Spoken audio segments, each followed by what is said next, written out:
Some yellow cards, a couple issued to both clubs.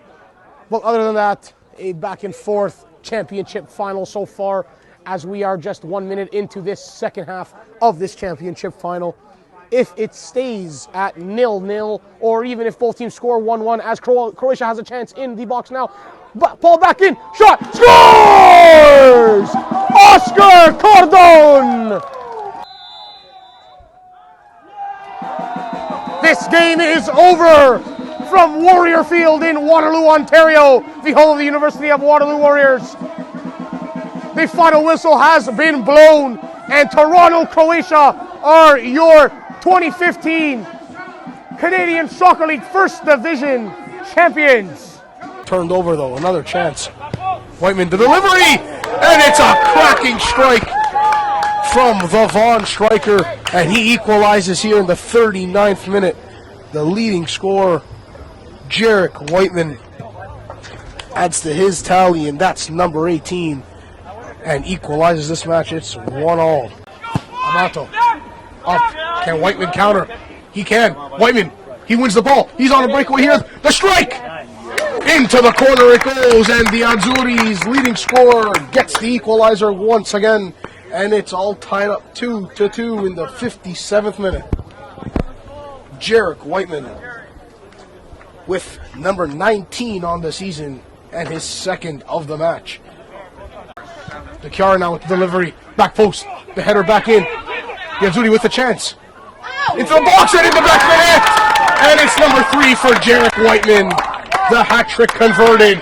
3-2 in the 60th minute. You're watching and listening to Mamma Mia! This is Fire Talk Footy Edition with Nicholas Fiore.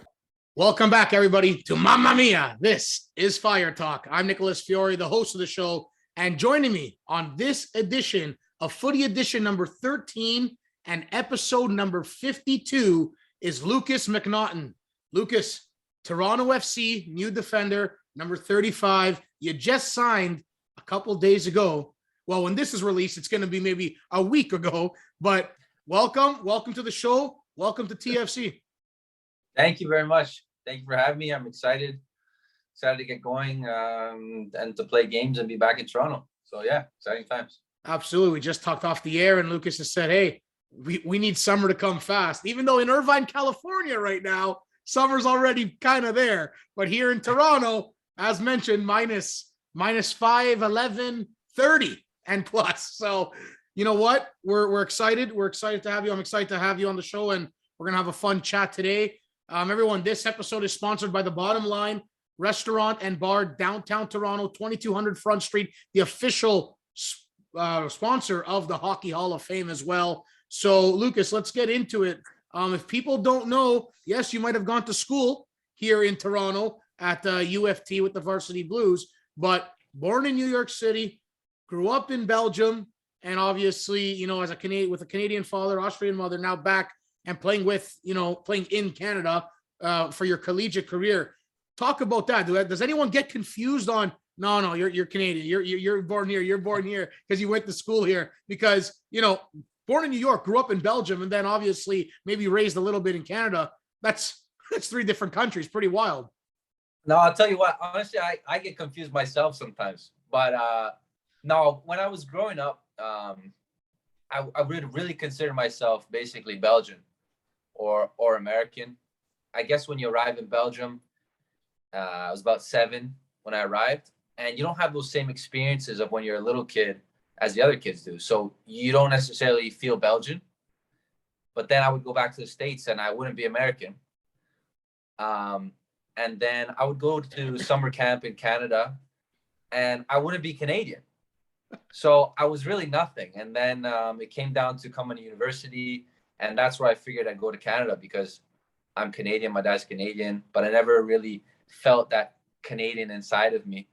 And I thought it was a perfect opportunity. So I went to Canada, and then, yeah, I arrived in Toronto, and immediately after like a couple months, I was like, yeah, this is me. I feel at home here and everything's good. So now I would say, yeah, I'm 100% Canadian. I feel Canadian, but I might not have those experiences that everybody else had growing up, but I feel Canadian. When did you come to Canada? 2013 it was. Okay. So it wasn't you weren't that young coming to Canada, right? So that's always a good thing. So I lived the majority of my life now in North America. I think it is mathematically. There you go. Mathematically, exactly, right? Yeah. But we're glad you picked Canada. That's all I'm gonna say. No. No, Canada's good. Canada's good. I like it. Absolutely. Obviously, coming off an impressive season with Pacific, the champions of the Canadian Premier League, dethroning a few of my buddies on Forge FC in the CPL, and talk about that run. I mean, obviously it earned you a spot with TFC, and you impressed, Bill Manning and Bob Bradley and everyone else in the organization. But talk about that, CPL run that maybe led you to where you are now. Well, I think there's a couple of teams in the CPL that are good. There was us, there was Forge, Calgary.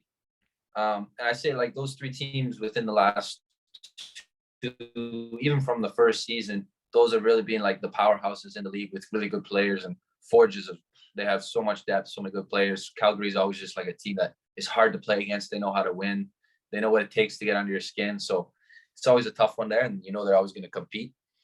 And as far as our growth and Pacific's growth, last year we thought we had a really good team. We thought we played some unbelievable football, but because of the bubble and we only played 8 games,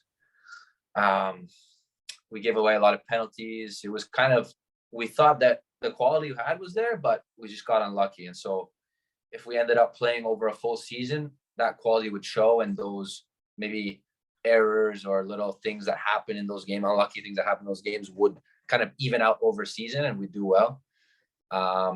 And so, yeah, we carried forward what we did last year and just kind of built and built and built and built. And yeah, we really reached the peak in like our confidence when we beat the Whitecaps at home.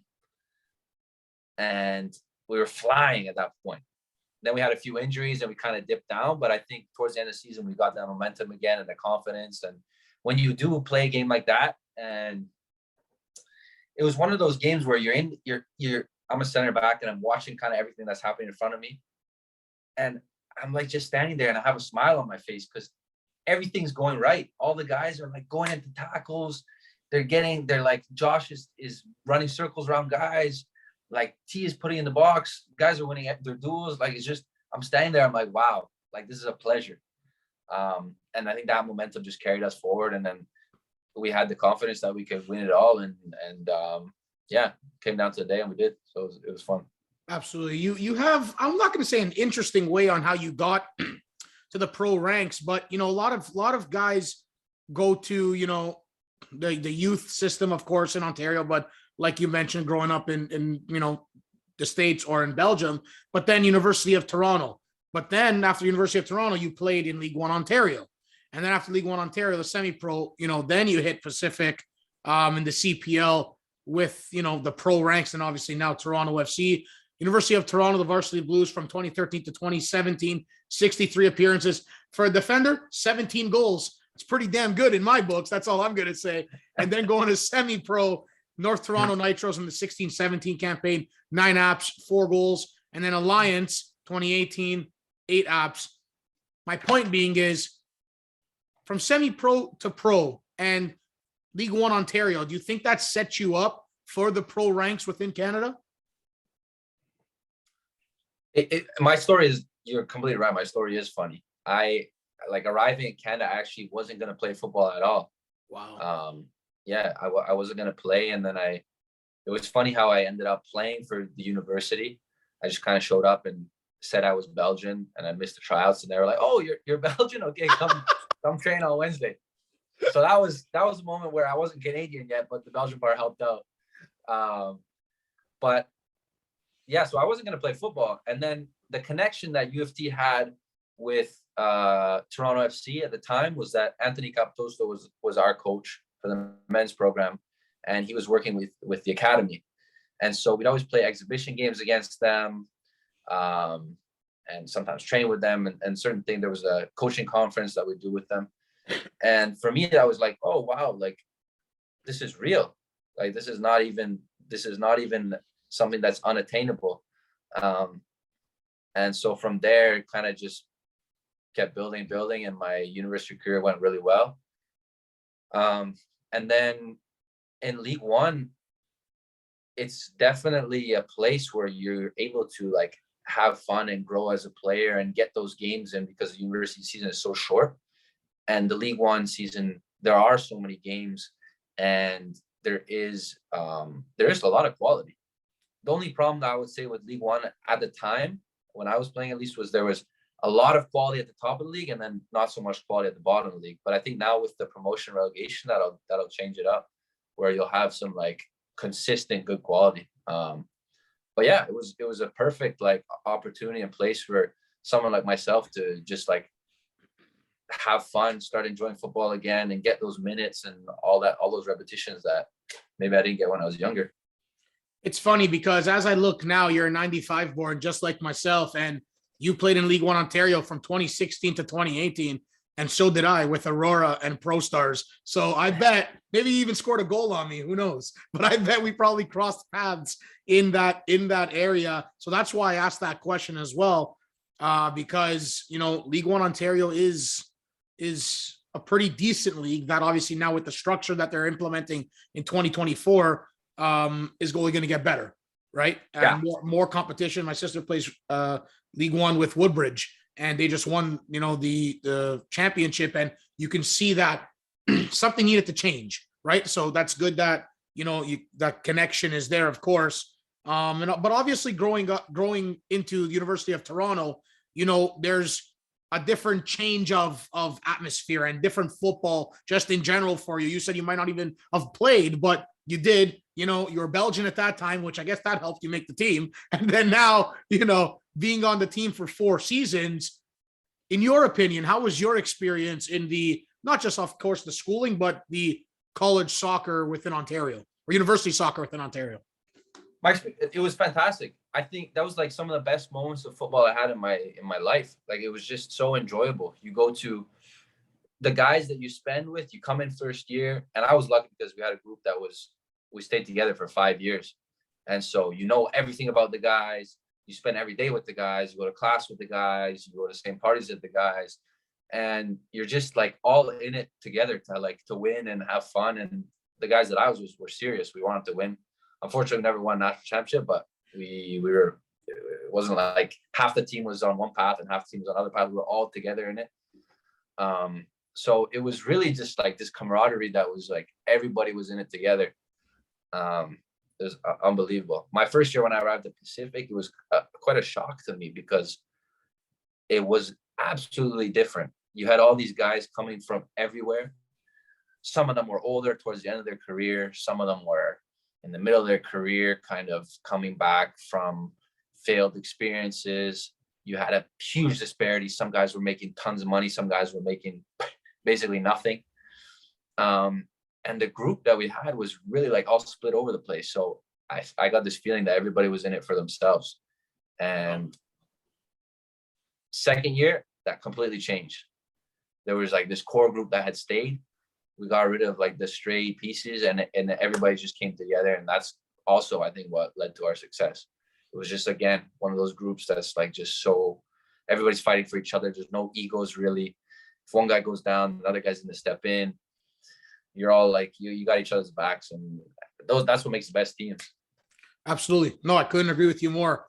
You signed with Pacific March 2019. Feels like a lifetime ago now, especially with COVID that hit in 2020, right? Debut with the CPL in Pacific's inaugural match. You got 2 yellow cards, Lucas. 2. Yeah. First club red card in player sent off in club history. How the heck did that happen?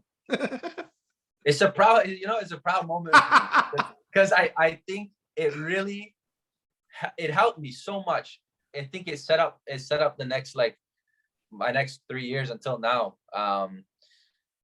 The first yellow card was just a yellow card that I didn't think was a yellow card, but I put myself in a bad position. And then the second yellow card, similar thing. There was like through ball played, and I was a little bit late, and I was like, oh, I knew I was late, but either I let him go, he's one-on-one with the keeper, or I take him out and I take him out, and that's it. So I decided I took him out, and that was it. But that probably taught you discipline though, no, Lucas? Like, wow, like this is easy to truly get sent off in this game. Like it's not as hard as people think. You make one bad tackle, or even if it's a good tackle, and a referee says, I don't think so, you're getting carded, you're getting booked, right? No, that's probably helped you. That's exactly right. That's I think the biggest thing that changed over the last 3 years, I say my career, and what Pa kind of wanted to instill in me when he came in the first meeting. I remember we sat down at Starbucks and we had a conversation. He talked to me about kind of like where I thought I was and how I thought I was doing, and how he could see me improve, and how he thought that we were similar. And he said, basically, like at the beginning of his career, he was like me. He was doing reckless stuff, crazy stuff, and he kind of just let me focus on myself. And that was always one of my flaws. When I was young, I played tennis, and every time I would lose a point, I would just get frustrated. So I had to stop tennis because I would just get so angry. And it was a little bit, he said, one of those things, like, in the first year, you might have been frustrated because guys maybe didn't really care. There were a lot of mistakes, and you kind of, you're a guy who likes to think a lot, and you'll go out and cover out of your way, or your teammates will get into trouble and you'll try and get at the referee and cover for them. And he said, look, this is a professional environment. This is no longer at the park with your friends. You have to really deal with yourself and focus about the actions that you can do, and not what other people or whatever is happening around you. You can't get frustrated. So from that moment, that first conversation I had with him, I think it really, like, there was like a switch where it's no longer the emotions that ran me in the game. It was really just, I was able to just focus on the game and what I have to do, and not get carried away with any type of emotion. So it was definitely a learning point, and something that I didn't realize in the moment, but that kind of, I understood it a couple of months later. Absolutely. Listen, I got a date for you. July 31st, 2019. What happened and who'd you play? Do you remember? July 31st. That would be in the summer 2019. Was that my first goal? That's it. Your first goal verse? Is that in that was in Winnipeg Against Valor. That's it. There you go. The header, second post. I know your celebration was crazy, wasn't it?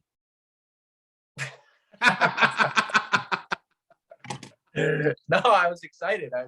Absolutely. I was excited. I think I had scored. I don't know if it was that game or another game. No, it was another game. I think it was a game a couple months before where I had scored a goal, but it was disallowed. And so, I wasn't even thinking about scoring anymore. All of a sudden, I scored. I just got like excited. Yeah. Oh, but you know what? Those dates, I like bringing those dates up because, well, one, the guest sometimes is shocked, but two, it's a good memory. I mean, I brought some dates up by when I had your teammate now, Jonathan Osorio, on the show, and he had all the dates: first Canada goal, first TFC goal, first TFC appearance. He had all the dates, and it's funny. I was joking with him. I was like, Ozo, you remember a lot, because let me tell you, I had a few guys who don't remember nothing. So it's good that you, it's crazy to me, but it's good that you know that first goal, and obviously, a couple years later, winning with Pacific. Listen, I want to bring up TFC, and obviously, now you're a Toronto FC member, signing until 2023, couple year contract, and obviously options for 2024 and 2025. How did it all come about? As much as you can say, of course. How fast was it? How crazy was it, the transfer to Toronto, and how happy are you? I can tell you it wasn't a quick process. It was definitely in the works for a long time, and it was a lot more of a tiresome and drawn out process than I thought it would have been and hoped it would have been. Wow. So definitely wasn't a fun process. But I'm super excited now, and the fact that it's here, and that I now just get to focus on playing again is great. It's tough. Yeah, I'm just excited to play and really get deep into it and learn from all the guys around me and bring everything that I have. I've had Kristen Jack on the show, obviously now with One Soccer, and you had an interview with him a few days ago via the CPL. And I just want to ask you if people don't know what type of player you are and what can you bring to TFC? Yeah, kind of what I mentioned before. I think like I like to think about the game and kind of everything that I offer. When I was younger, I was definitely not the most technical, definitely not the most skilled, definitely not the quickest. So I had to think a lot with my brain and kind of try and be a couple steps ahead. And still to that day, I've grown, I've become a lot quicker, a lot stronger, but I still like to think a lot. I like to play nice passes. And I like to be on time. I don't like to make crazy tackles. As a defender, I think you wanna anticipate more than react. And so that's kind of how I try to play my game. Well, no more crazy tackles, right? No more. You did that already with Pacific. No, exactly. No, that's all. It's really, for me, it's all about thinking ahead and trying to anticipate things and help my teammates out as much as I can, especially the creative ones, and allow them to do their job creatively going forward and take care of all the rest on my end. Well, you know what? You're coming into a team where there are some pretty good defenders. I mean, Shane O'Neill is signed, Chris Mavinga. There is transfer rumors of Salcedo from Mexico coming in. So there's going to be some healthy competition within the center back position. How versatile are you to go to maybe the full back position, or are you mainly at the CB spot and you're just going to work your tail off and get in that lineup and try to get as much playing time, obviously, in your rookie season as much as possible? Yeah, well, I think there's better people to play fullback than me. I used to play the 6 sometimes at university, so I'm definitely not gonna say put me in the 6, but but I'm a guy who likes to learn too. Like I'm ready to play at center back, and that's one of the moments I think was the right time for me to move away from Pacific as well. Is that I had learned a lot. I think I'd learned everything that I could have learned at Pacific and in the CPL. So I'm happy to be here and learn from guys that have more experience and push them as well as them push me. Like I want to go. I think that's good for a team.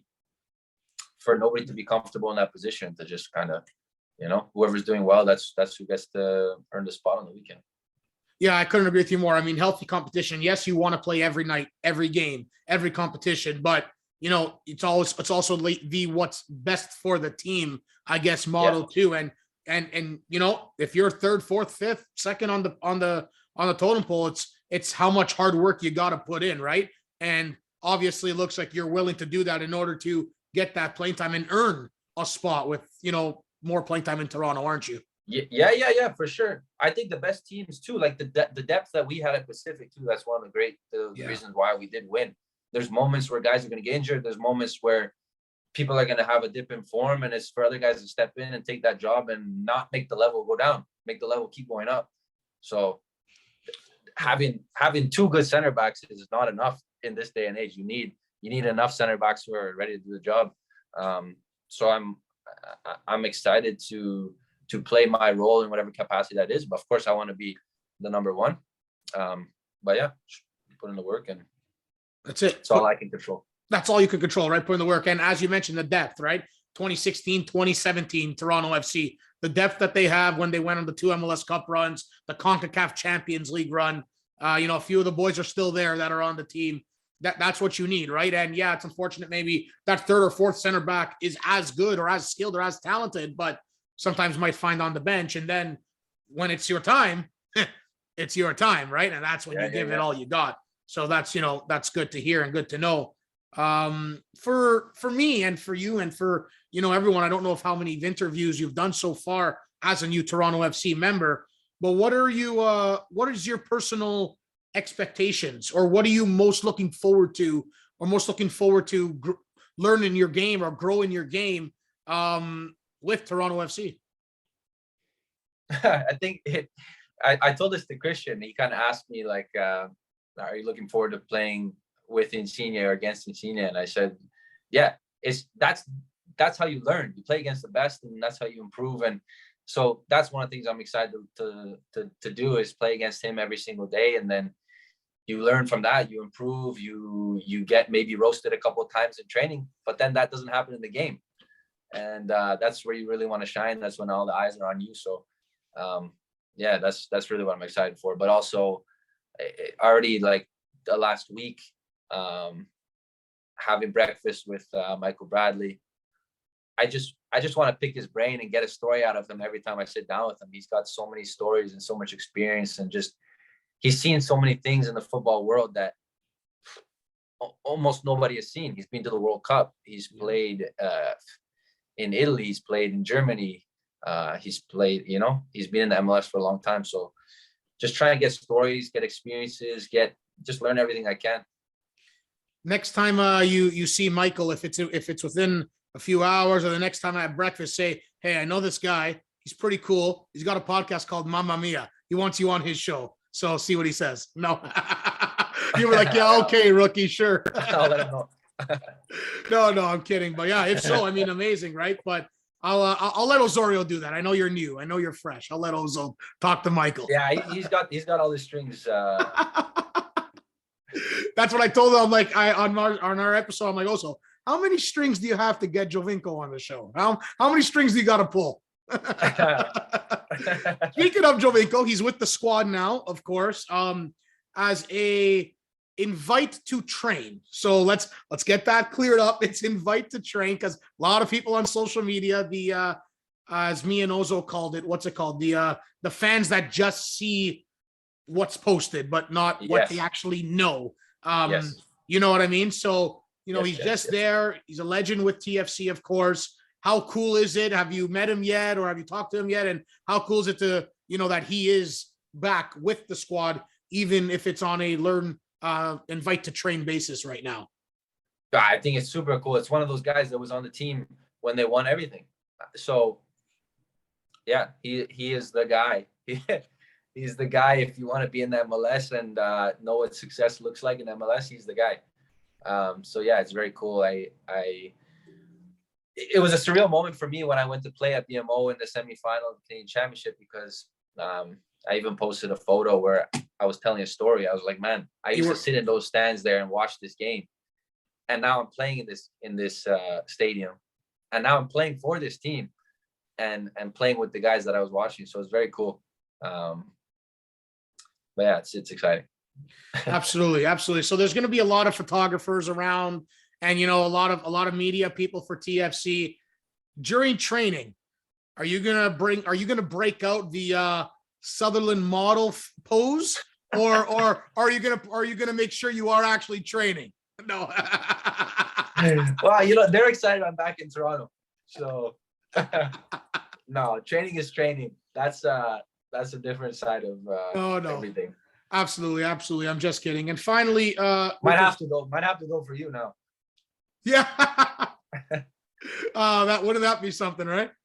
No, and you know what? With the club, obviously, I saw on your Instagram, right? It's you're pointing, you were talking to a teammate and you were pointing up to the stands like, wow, like I used to watch these guys and now I'm with them and now I'm playing with them. Was it always a dream to play for Toronto FC, or was it just now, that little thing happened when I was younger and now it's just cool that I'm here? No, it was at one point, like when I arrived to Canada, it wasn't a dream. It wasn't even in my head that would be a possibility. Yeah. But then as my university career started to go on and it went very well, and then there was that connection with TFC. And there was a bunch of guys on our team that had come from TFC and kind of in and out. And that's when it was like, oh wow, like I'm not going to say I want to play for TFC, but who knows? I'm gonna work and step by step see where it brings me. Absolutely. Listen, I really appreciate you coming on. I want to give a shout out to my boy, to my friend, to your friend, Jared Agamang, for setting this up. Jared, yes, sir, Jared. Plays Mr. Jared, the legend. Jared, Lucas calls you a legend, buddy. So I played with Jared in Aurora for League One. He's with Guelph and Brock University as well. I just want to give Jared a shout out to hook this up and set this up. And for you, Lucas, because I know we're the same age, but hey, you're still there at the pro ranks playing. I'm a semi-pro broadcaster trying to come up in the ranks. So, you're willing. I'm sure we'll keep in touch. Maybe in a few months when the season gets going, we'll get an Instagram live going, maybe Instagram live interview going throughout the season if you're up for it. But listen, I know you're in California right now. I know some downtime you have, so I do appreciate you coming on. And welcome to Toronto FC, and best of luck with your first season in the MLS, man. Thank you, man. Absolute pleasure. I'll see what strings I can pull in a couple of months. Yeah, we'll see what we can. We'll see what we can do. But yeah, man. I don't know if you know the story with Jerry. We went to FISU, played for Canada at the World University Games. That was a good time. Yes. What amazing time too. But yeah, man. Thank you. Enjoy the Canada game. We're gonna get it done. The boys are gonna get it done. And yes, you did score in that tournament against Brazil in the 2017. Did you not? I did. There you go. See, I know some stuff. I'm okay. No. No, but listen, man, I appreciate it. And yeah, 2-3 months down the line, when you get more comfortable, all right, maybe a little Michael Bradley, maybe Jovinko if he signs. But I got Osorio, I got Osorio too, to maybe to ruffle some feathers down there. But hey, maybe even some youngsters. I don't know who you've gotten close with. Luca Petrasso, Jaquil Marshall-Ruti. I love the young guys are funny, so if they get on, you'll have a good time. Oh man, I love to have those guys on too. But I know you're there, and it's it doesn't take much to have a mention. That's what Osorio did with Cavallini and Richie Larea. Just say, I have this guy. I went on his podcast and he's pretty good. And you know what? Stuff like that for me, honestly, honest to God, goes a long way. That, yeah, you come on, you give me the time, but you also mention it to a person here and a person there, because why not? Why can't we all just be kind in this world, right? And I do appreciate that's what it's about, buddy. So hey, I'll be at a lot of TFC games. I'll hopefully the boys are back here in Toronto for this season. Hopefully COVID is out the door when the MLS starts, but we're praying for that. But I'm sure we'll keep in touch, and best of luck as mentioned. And thanks for coming on, man. I do appreciate it for real. We will. Thank you very much. Absolutely. Everybody, Lukas MacNaughton, newly signed Toronto FC, MLS number 35, new defender for the squad on episode number 52 and Footy Edition, episode number 13. This is Mamma Mia. This is Fire Talk. I'm the host, Nicholas Fiore, and Oakville Blades play-by-play broadcaster in the Ontario Junior Hockey League. Follow us on Instagram, Twitter, TikTok, Facebook, and watch on YouTube. Listen on Apple Podcasts and Spotify, wherever. Just get it done. All right, folks? Visit www.mamamiathisisfiretalk.com. We got t-shirts, hoodies, hats, and long sleeves for purchase as well. Limited stock. Get it while you can. Everyone, thank you once again. Lucas, vamos Toronto. Thank you for coming on. Ragazzo. Ciao, ciao. Mamma mia. Stay safe out there. And mamma mia. Lopez turns it over, and now Cavallini with it. Cavallini finds Baker. Albanese comes out. Baker gets to it first, around the keeper, and in the back of the net. Blows the whistle, the captain, Dylan Carrero, for Woodbridge. The penalty kick. Steps up and takes it neatly so, with a great, brilliant penalty kick strike into the corner. The ref blows the whistle. Whiteman steps forward, looking, and right down the middle with the strike there, and the penalty kick in the 19th minute. Anything coming now, a chance for Jason Mills. He comes in, the shot on goal, off the woodwork again, the rebound comes out, to Mills again, shot scores! Oh my word, number 11 with the finish, and that's Brandon Mills. Oakville looking to play long instead of building up. It's going to favor them off the second ball. A chance for the Blue Devils. Can they get anything on goal? Goes back outside looking for the offside call. It's not. Now cross back in. Back door. It's a goal. And the Blue Devils are on the door first. Push back with good defensive play from North Mississauga. And they steal it and now look at the counter. Can the Panthers go? It's 4v4. Good pace. Botello plays on the far side. They stay on side. North Miss an opportunity. They come around the break with a shot. In the back of the net it goes, and North Miss have one back. Continues with a North Mississauga free kick in midfield. An opportunity here. Shot comes in the back of the net it goes. Oh my word, what a strike. Now back, kicked up in the air, one with the header, placed down, McNamara has the opportunity, and in the back of the net it goes. Corner kick now for Oakville, it's a dangerous one, and in the back of the net again, and it's McNamara. That was Mamma Mia! This is Fire Talk, Footy Edition with Nicholas Fiore. Thank you for watching and listening, and stay tuned for the next episode.